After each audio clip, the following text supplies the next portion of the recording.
අපි එකතු වෙලා ඉන්නේ Athugala credit and investment private limited ආයතනයේ ඇතුගල නයිට් 2026 අපූර්ව රාත්‍රියත් එක්ක මේක අපූර්ව සන්ධ්‍යාවක්. ඒකට එකම හේතුව තමයි සාමාන්‍යයෙන් ආයතනයක හදවත වෙන්නේ සේවය කරන සේවකයන්. ඉතින් ඔවුන්ව අගය කරන්න හරි අපූර්ව සම්මාන රාත්‍රියක් විදිහට මේ ඇතුගල නයිට් 2026 හඳුන්වන්න පුළුවන්. මාත් එක්ක ඉන්නවා සම්මානයක් අතතිව කෙනෙක්.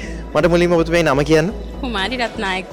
හරි. මට කියන්න දැන් සම්මානය හම්බෙලා තියෙන්නේ සේවා කාලයට නේද? මම අවුරුදු 6යි කම්පැනියට ඇවිල්ලා. හරියට කම්පැනිය පටන් ගත්තේ 2018 නොවැම්බර්. ඇත්තට මම ජොයින්ට් වුණේ 2019 නොවැම්බර් 1 වෙනිදා. හරියටම කම්පැනියට අවුරුද්දක් පිරෙන දවස් තමයි මම ජොයින්ට් වුණේ. හරි. මේ කාලය ඇතුළත ආපු ගමන ගොඩක් තුරයි.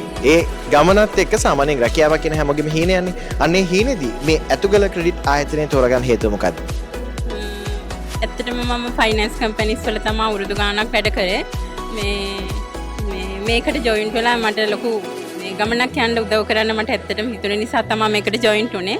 ඒ නිසා ෆයිනෑන්ස් මැනේජර් විදියට ඉස්සරහට මේ කම්පැනියට තවත් මේ ගොඩක් ලොකු සේවයක් කරලා සේවයක් කරන්න තමයි මම බලාපොරොත්තු වෙන්නේ. හරි මට කියනකො අවසාන වශයෙන් මේ විදිහට සම්මාන රාත්‍රියකින් ඔබව අගයනෙක් ගැන මොකද හිතෙන්නේ ආයතනයක් විදිහට? මට ගොඩක් සතුටුයි. මගේ සේවක මණ්ඩලයට හරි මගේ මැනේජ්මන්ට් එකට මගේ ඩිරෙක්ටර් බෝඩ් එකට මම ඇත්තටම ස්තුතිවන්ත වෙනවා මේ අවස්ථාව මට ලබා දුන්නාට. Thank you.